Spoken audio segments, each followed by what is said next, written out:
Students, previous class में हमने cell introduction, cell discoveries and cell theories के बारे में पढ़ा।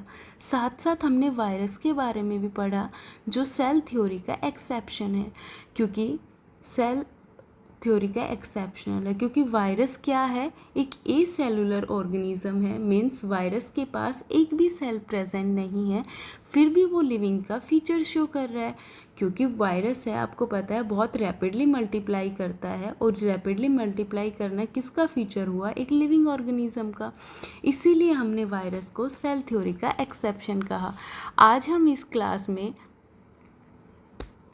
सेल के टाइप्स के बारे में बात करेंगे।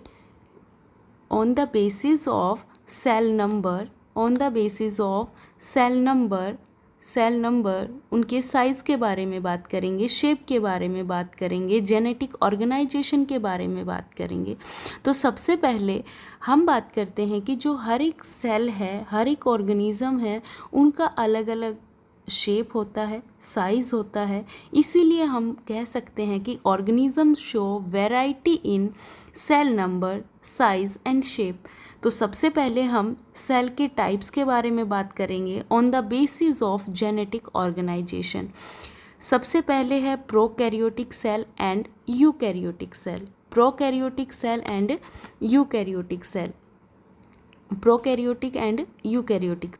अब जो प्रोकैरियोटिक है, ये आपका दो वर्ड से मिलके बना है, प्रो एंड कैरियोटिक। प्रो का मतलब यहाँ पे होता है प्रिमिटिव, और कैरियोट शब्द कहीं पे भी आ जाए, इसका मतलब होता है न्यूक्लियस। क्या होता है? न्यूक्लियस होता है। सेम यहाँ पे यू का मतलब होता है ट्रू, और कैरियोट का मतलब होता है न्यूक्लियस। यानी यहाँ पे क्या है? ट्रू न्यूक्लियस प्रेजेंट है, और यहाँ पे क्या है? Primitive type of nucleus present है। तो सबसे पहले हम प्रोकैरियोटिक सेल के बारे में बात करेंगे। जैसे कि हमने इसके नाम के बारे में पढ़ा कि यहाँ पे प्रिमिटिव टाइप ऑफ न्यूक्लियस, यानी यहाँ पे कोई ट्रू न्यूक्लियस प्रेजेंट नहीं है। तो यहाँ पे क्या प्रेजेंट होगा? As a genetic information nucleoid present होगा। यहाँ न्यूक्लियस की जगह क्या प्रेजेंट होगा? न्यूक्लियोइड प्रेजेंट होगा। अब जो न्यूक्लियोइड है वो बराबर होता है वन क्रोमोसोम के। अब जो आप यहाँ पे जो न्यूक्लियोइड है, उसके बाहर यहाँ पे जब न्यूक्लियस ही नहीं है तो उसकी कोई आउटर मेम्ब्रेन भी नहीं है। यानी यहाँ पे न्यूक्लियर मेम्ब्रेन क्या रहेगी? अब्सेंट रहेगी। यहाँ पे मेम्ब्रेन बाउंड ऑर्गेनेलीज हैं, वो भी सारी क्या रहेंगी? अब्सेंट रहेंगी। एक को छोड़ के जो आपकी नॉन मेम्ब्रेन बाउंड ऑर्गेनेली है, जिसका नाम है राइबोसोम। जिसका नाम क्या है? राइबोसोम यहाँ पे प्रेजेंट रहेगा। और कौन सा राइबोसोम प्रेजेंट रहेगा? 70S। कौन सा राइबोसोम? 70S राइबोसोम प्रेजेंट रहेगा। किस में रहेगा? प्रोकैरियोटिक सेल में। तो अभी तक हमने प्रोकैरियोटिक सेल में क्या क्या पढ़ा? प्रोकैरियोटिक सेल में न्यूक्लियस नहीं प्रेजेंट होता, न्यूक्लियस जैसा स्ट्रक्चर प्रेजेंट होता है, जिसका नाम हमने न्यूक्लियोइड कहा। अब यहाँ पे न्यूक्लियस नहीं है तो यहाँ पे क्या होगा? न्यूक्लियर मेम्ब्रेन भी एब्सेंट रहेगी। न्यूक्लियर मेम्ब्रेन के साथ साथ यहाँ पे मेम्ब्रेन बाउंड ऑर्गेनेलीज जैसे Golgi body, endoplasmic reticulum, lysosomes, ये सारी चीज़ें भी अब्सेंट रहेंगी। साथ के साथ में यहाँ पे एक नॉन मेम्ब्रेन बाउंड ऑर्गेनेली है, जिसका नाम है राइबोसोम, वो प्रेजेंट रहेगी। राइबोसोम्स हैं वो प्रोकैरियोटिक सेल में भी प्रेजेंट होते हैं और यूकैरियोटिक सेल में भी प्रेजेंट होते हैं। प्रोकैरियोटिक सेल में जो राइबोसोम है वो 70S होते हैं, और जो यूकैरियोटिक सेल है उसमें राइबोसोम 80S होते हैं। इसका एग्जाम्पल है बैक्टीरिया, क्योंकि ये जो प्रोकैरियोटिक सेल है ये प्रिमिटिव टाइप ऑफ सेल है, तो इसका एग्जाम्पल क्या रहेगा? बैक्टीरिया रहेगा। और जो साइज़ रहेगा वो कितना रहेगा? 1 micrometer to 10 micrometer, 1 micrometer to 10 micrometer, या आप 1 माइक्रोमीटर से 5 माइक्रोमीटर भी, अगर आपकी बुक में आता है ऑप्शन में, तो आप 5 तक भी जा सकते हो। अब ये एक प्रोकैरियोटिक सेल का डायग्राम है, जिसमें आप देख पा रहे हो प्लाज्मा मेम्ब्रेन है, सेल वॉल है, न्यूक्लियोइड है। जो ये क्या है? न्यूक्लियोइड है, और ये यहाँ पे आप देख पा रहे हो कोई भी न्यूक्लियर मेम्ब्रेन प्रेजेंट नहीं है। साथ के साथ में आप देख पा रहे हो कि यहाँ पे जो है राइबोसोम प्रेजेंट है, बाकी कोई भी मेम्ब्रेन बाउंड ऑर्गेनेली प्रेजेंट नहीं है। साथ में आप फ्लैजिला देख रहे हो और पाइलस देख रहे हो। फ्लैजिला है ये किस में हेल्प कर रहा है, यहाँ पे मूवमेंट में हेल्प कर रहा है, और पाइलस है ये इनके रिप्रोडक्शन में हेल्प करेगा। प्रोकैरियोटिक सेल के बाद में अभी हम यूकैरियोटिक के बारे में पढ़ेंगे। यू कभी भी आपका वर्ड आ जाए, यू कभी भी वर्ड आ जाए, इसका मतलब होता है ट्रू। इसका मतलब मैंने पहले भी बताया क्या होता है, ट्रू। यानी यहाँ पे ट्रू न्यूक्लियस प्रेजेंट रहेगा, यहाँ पे ट्रू न्यूक्लियस क्या रहेगा, प्रेजेंट रहेगा। यहाँ पे क्या रहेगा, आप देख पा रहे हो डायग्राम में, यहाँ ट्रू न्यूक्लियस प्रेजेंट रहेगा। तो अगर न्यूक्लियस है तो साथ में न्यूक्लियर मेम्ब्रेन भी क्या रहेगी, प्रेजेंट रहेगी। वहाँ पे मेम्ब्रेन बाउंड ऑर्गेनेलीज थी वो अब्सेंट थी, बट यूकैरियोट्स में मेम्ब्रेन बाउंड ऑर्गेनेलीज प्रेजेंट रहेंगी, और राइबोसोम है वो आपका दोनों में प्रेजेंट रहेगा। यूकैरियोट में राइबोसोम है वो 80 टाइप का कौन सा रहेगा, ATS रहेगा। कौन सा, ATS रहेगा राइबोसोम। वहाँ पे सेल डिवीज़न होगा, जैसे जो एसेक्सुअल रिप्रोडक्शन है उसके थ्रू ही सेल डिवीज़न होगा, जैसे बडिंग हो गया, फीजन हो गया, बट यहाँ पे सेल डिवीज़न होगा माइटोसिस और मियोसिस की हेल्प से। साथ साथ में यहाँ पे मेम्ब्रेन बाउंड ऑर्गेनेलीज भी प्रेजेंट रहेंगी, जैसे ER है, गोल्जी है, माइटोकॉन्ड्रिया है, लाइसोसोम्स हैं, ये सारे यहाँ पे प्रेजेंट रहेंगे। तो एक बार हम यूकैरियोटिक सेल का स्ट्रक्चर देख लेते हैं। जो यूकैरियोटिक सेल है इसमें हम देख पा रहे हैं, इसमें क्या है, न्यूक्लियस है, न्यूक्लियोलस है, जिसको हम लिटिल या फिर स्मॉल न्यूक्लियस भी बोलते हैं। यहाँ पे रफ ER है, इसके बारे में भी डिटेल में पढ़ेंगे। स्मूथ ER के बारे में भी पढ़ेंगे। जो ER है उसकी ये 2 टाइप हैं, rough ER and smooth ER। ये पढ़ेंगे कि ये रफ क्यों है, ये स्मूथ क्यों है। उसके बाद में गोल्जी है, ये भी आपकी एक मेम्ब्रेन बाउंड ऑर्गेनेली है। माइटोकॉन्ड्रिया है, ये डबल मेम्ब्रेन बाउंड ऑर्गेनेली है। लाइसोसोम्स हैं, सेल मेम्ब्रेन यानी प्लाज्मा मेम्ब्रेन प्रेजेंट है, और साइटोप्लाज्म है। ये सारी चीज़ें आपकी यूकैरियोटिक सेल में प्रेजेंट रहती हैं। साइटोप्लाज्म है वो आपके प्रोकैरियोटिक सेल में भी प्रेजेंट। साइटो मतलब सेल, प्लाज्म मतलब फ्लूइड, यानी सेल का फ्लूइड, तो वह आपके प्रोकैरियोट में भी प्रेजेंट रहेगा, और साथ के साथ में यूकैरियोट में भी प्रेजेंट रहेगा। उसका एग्जाम्पल क्या था, प्रोकैरियोट का बैक्टीरिया। इसके एग्जाम्पल रहेंगे आपके प्लांट, एनिमल्स, फंजाई और प्रोटिस्टा। इसके एग्जाम्पल रहेंगे आपके plant, animal, fungi and protista. I hope आपको प्रोकैरियोट एंड यूकैरियोट अच्छे से समझ आया होगा। अभी हम सेल के टाइप्स पढ़ेंगे on the basis of cell composition, या फिर सेल नंबर के बेस पे। सेल नंबर के बेस पे पहली है यूनिसेलुलर और दूसरी है multicellular. Unicellular and multicellular. Uni मैंने बताया था आपको पिछली क्लास में भी, यूनी का मतलब होता है सिंगल यानी वन, जिसके पास एक सेल प्रेजेंट है, यानी ऐसा ऑर्गेनिज्म जो किससे मिलके बना है, सिंगल सेल से मिलके बना है। जो किससे बना है, made up of single cell से मिलके बना है। यानी अकेली एक सिंगल सेल क्या करती है, ऑल एसेंशियल लाइफ प्रोसेस हैं उनको परफॉर्म करती है। जितने भी फंक्शन होते हैं अकेली सिंगल सेल ही परफॉर्म कर रही है, जैसे लोकोमोशन है, डाइजेशन है, एक्सक्रीशन है, यानी सारे जितने भी फंक्शंस होते हैं एक लिविंग बॉडी के अंदर, वो सारे फंक्शन एक सिंगल सेल परफॉर्म करती है। एग्जाम्पल रहेंगे आपके अमीबा, पैरामीशियम, ईस्ट एक क्या है, फंजाई है। ईस्ट एक फंजाई है। सारी फंजाई मल्टी सेलुलर होती हैं, बट याद रखना यूनिसेलुलर ऑर्गेनिज्म में जो ईस्ट है वो एक यूनिसेलुलर फंजाई है। साथ में क्लेमाइडोमोनास है जो क्या है, एक एल्गी है। और कैसी एल्गी है, सिंगल सेल्ड एल्गी है। तो अभी हमने क्या पढ़ा है, यूनिसेलुलर के एग्जाम्पल्स जो बहुत इंपॉर्टेंट है और एग्जाम्स में पूछे भी जाते हैं कि अमीबा है, पैरामीशियम है, ईस्ट है, ईस्ट क्या है, एक यूनिसेलर फंजाई है, क्लेमाइडोमोनास क्या है, एक यूनिसेलर एल्गी है, साथ में यूग्लिना है, प्रोटोजोआ है, ये भी सारे क्या रहेंगे, यूनिसेलर ऑर्गेनिज्म। अभी हमने सेल टाइप बेसिस किया on the basis of cell organization, जिसमें हमने प्रोकैरियोट यूकैरियोट के बारे में पढ़ा। उसके बाद में हमने सेल कंपोजिशन यानी सेल नंबर के बेसिस पे पढ़ा, जिसमें हमने यूनिसेलर पढ़ा है अभी, और अभी हमने उसके एग्जाम्पल्स किए हैं। अभी हम किसके बारे में पढ़ेंगे, मल्टी सेलर। एक बार हम डायग्राम लेते हैं। आप देख पा रहे हो एक सिंगल सेल है यहाँ पे, जो क्या कर रही है, सारे फंक्शंस प्ले कर रही है, परफॉर्म कर रही है। अभी हम मल्टी सेलर के बारे में पढ़ेंगे। या यहाँ पे देख रहे हो, वहाँ पे एक सिंगल सेल थी, यहाँ पे एक ग्रुप ऑफ सेल्स हैं, यानी यहाँ पे एक से ज़्यादा है, तो हमने इसको क्या कहा, मल्टी सेलर। जो किससे मिलके बने हैं, मैनी सेल से बने हैं। वो किससे मिलके बनी थी, सिंगल सेल से मिलके बनी थी। यहाँ पे क्या है, सेल्स आर स्पेशलाइज्ड, यहाँ पे सेल स्पेशलाइज्ड हैं, और हर सेल का अपना एक अलग अलग फंक्शन होता है जो ये क्या करते हैं, परफॉर्म करते हैं।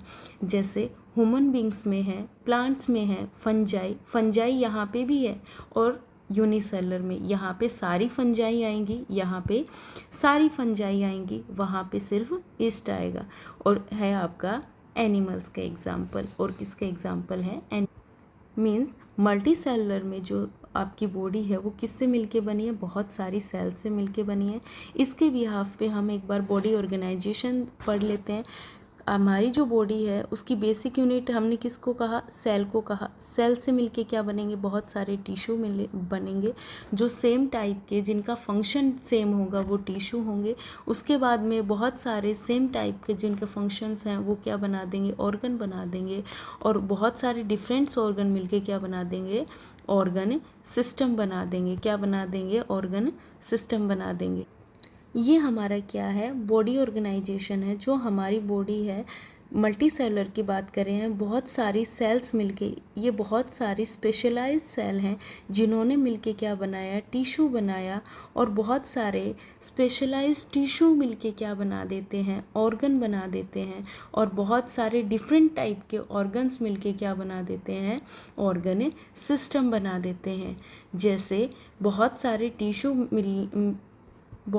टिश्यू ने मिलके क्या बनाया, ऑर्गन। जैसे हम डाइजेस्टिव सिस्टम का एग्जांपल ले लेते हैं, जैसे बक्कल कैविटी है, फूड पाइप है, स्टमक है, स्मॉल इंटेस्टाइन है, लार्ज इंटेस्टाइन एंड एनस है। ये सारे आपके ऑर्गन हैं। अब ये सारे डिफरेंट ऑर्गन ने मिलके क्या बना दिया, एक ऑर्गन सिस्टम यानी डाइजेस्टिव सिस्टम बना दिया। ये क्या पढ़ा हमने, हमारा बॉडी ऑर्गेनाइजेशन पढ़ा।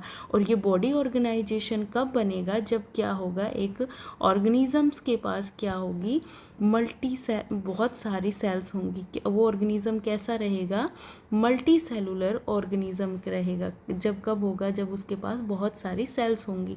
अगर सिंगल सेल है तो वो अपने सारे बेसिक फंक्शंस खुद अकेली सिंगल सेल ही परफॉर्म करेंगे। एग्जाम्पल्स मैंने बताए आपको, ह्यूमन बींग्स हैं, प्लांट्स हैं, फंजाई एंड एनिमल्स हैं। अभी हमने सेल के टाइप पढ़े on the basis of composition यानी basis of number, unicellular and multicellular, उसके एग्जांपल्स देखे।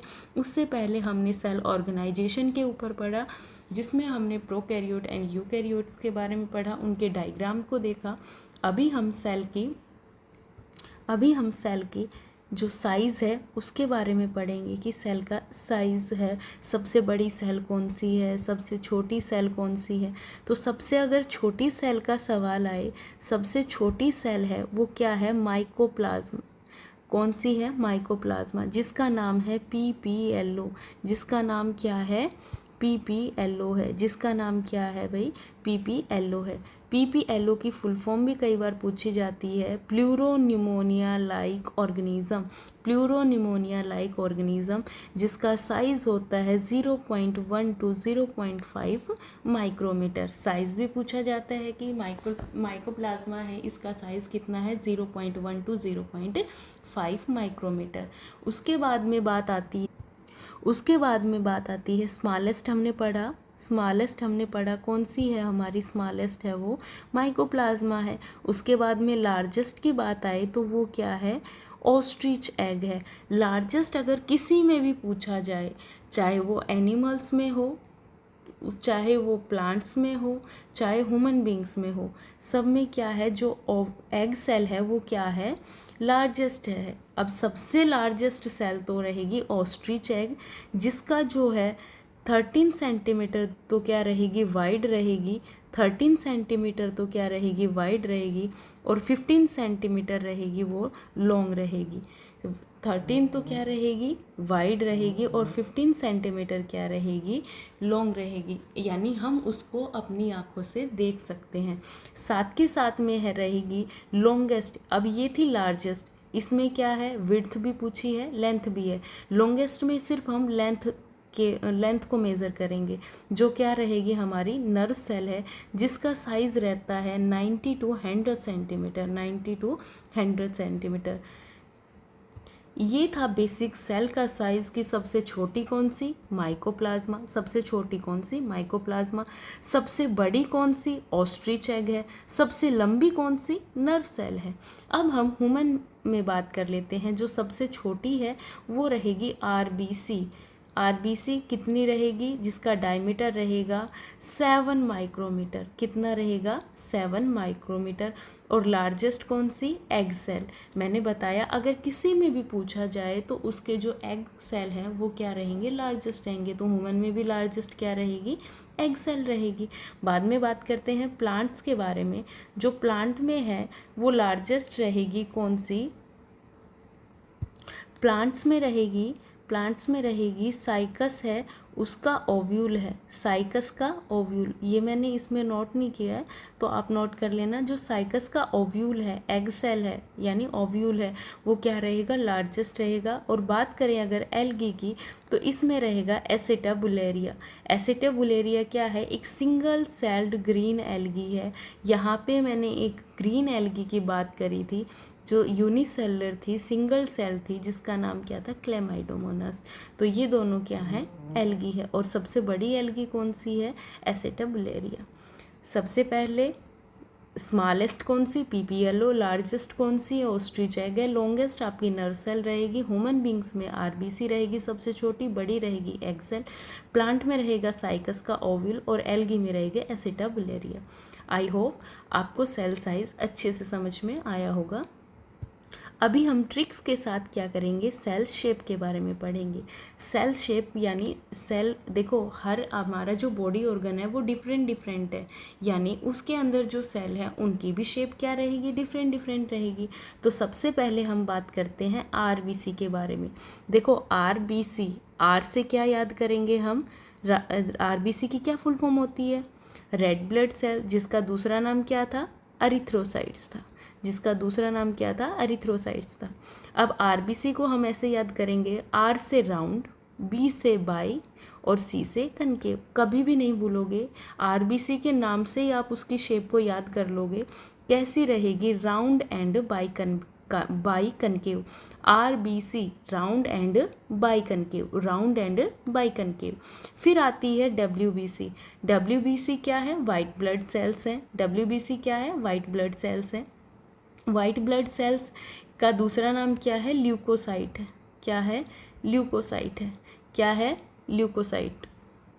अब जो ये ल्यूकोसाइट है ये कैसी होती है, अमीबा के जैसी होती है। जैसे अमीबा अपनी शेप चेंज करता रहता है, ऐसे ये भी अपनी शेप है वो चेंज करती रहती है। इसीलिए डब्ल्यूबीसी को अमीबोइड शेप कहा जाता है या फिर इरेगुलर शेप। यहाँ पे आप इनकी शेप भी देख सकते हो। जो आरबीसी की शेप है वो कैसी है, राउंड एंड बाइकनकेव है, जिसका दूसरा नाम डिस्क्वाइडल भी हम बोल सकते हैं। इसका डब्ल्यूबीसी की कैसी शेप रहेगी, अमीबा या अमीबोइड शेप। और अगर दूसरा नाम आए तो इरेगुलर शेप रहेगी इसकी। नर्व सेल अभी हमने पढ़ा क्या थी, लार्जेस्ट थी, सॉरी लॉन्गेस्ट थी। लॉन्गेस्ट यानी लंबी, तो हम क्या कहेंगे, लॉन्ग। और आप देख पा रहे हो आप देख पा रहे हो यहाँ पे क्या हो रही है, ब्रांचिंग लाइक स्ट्रक्चर है। तो हम डायग्राम की हेल्प से समझेंगे। हमने पढ़ा लॉन्गेस्ट हमारी कौन सी है, नर्व सेल, तो लॉन्ग तो हो गई और साथ में ब्रांच। तो नर्व सेल की कैसी रहेगी शेप, लॉन्ग एंड ब्रांच रहेगी। फिर बात करते हैं ट्रैक्यार्ड्स। ट्रैक्यार्ड्स मिलते हैं हमारे प्लांट में, जो क्या करते हैं, वाटर और मिनरल को एब्जॉर्ब करके हमारे रूट्स से लीव्स तक लेके जाते हैं। यानी जैसे हम घर में पानी जब ऊपर टंकी तक पहुंचाते हैं तो हम ट्यूब्स की हेल्प लेते हैं, और ट्यूब्स कैसी होती हैं, लंबी होती हैं। तो ट्रैक्यार्ड्स को ऐसे याद करेंगे, ट्रैक्यार्ड्स की शेप कैसी रहेगी, लॉन्ग रहेगी, क्योंकि वो रूट से जब लीव्स तक जाएंगे तो उनकी शेप कैसी रहेगी, लंबी रहेगी, लॉन्ग रहेंगे वो। फिर बात करते हैं कॉलुमिनार एपिथेलियल। कॉलुमिनार में क्या नाम आ रहा है, कोलम। कोलम से कहीं हम इसको रिलेट कर पा रहे, और कोलम कैसे होते हैं, कोलम कैसे होते हैं, लंबे लंबे होते हैं। तो इसको आप लॉन्ग भी बोल सकते हो, इसको हम लॉन्ग भी बोल सकते हैं, long and narrow, long and narrow किसकी रहेगी, कोलुमिनार एपिथेलियल की। अगर ये ऑप्शन में ना आए तो हम कॉलम शेप कर देंगे। तो वैसे आपके ऑप्शन में लॉन्ग एंड नैरो आए तो आप किसके साथ जाओगे, लॉन्ग एंड नैरो के। दोनों ऑप्शन कभी भी साथ में नहीं आएंगे। फिर बात करते हैं बोन सेल की।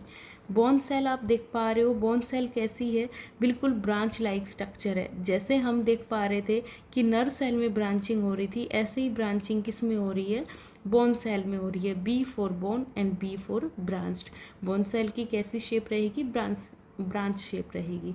उसके बाद में आएगी स्मूथ मसल्स। मसल्स में भी बहुत सारी टाइप्स रहती हैं, यहाँ पे स्मूथ मसल की बात हो रही है, जो कैसी होती है, स्पिंडल। स्पिंडल शेप कैसी रहेगी, आगे से और पीछे से यहाँ पे बिल्कुल ऐसे चपटी फॉर्म में रहेगी, और बीच में स्वेलो फॉर्म रहेगी।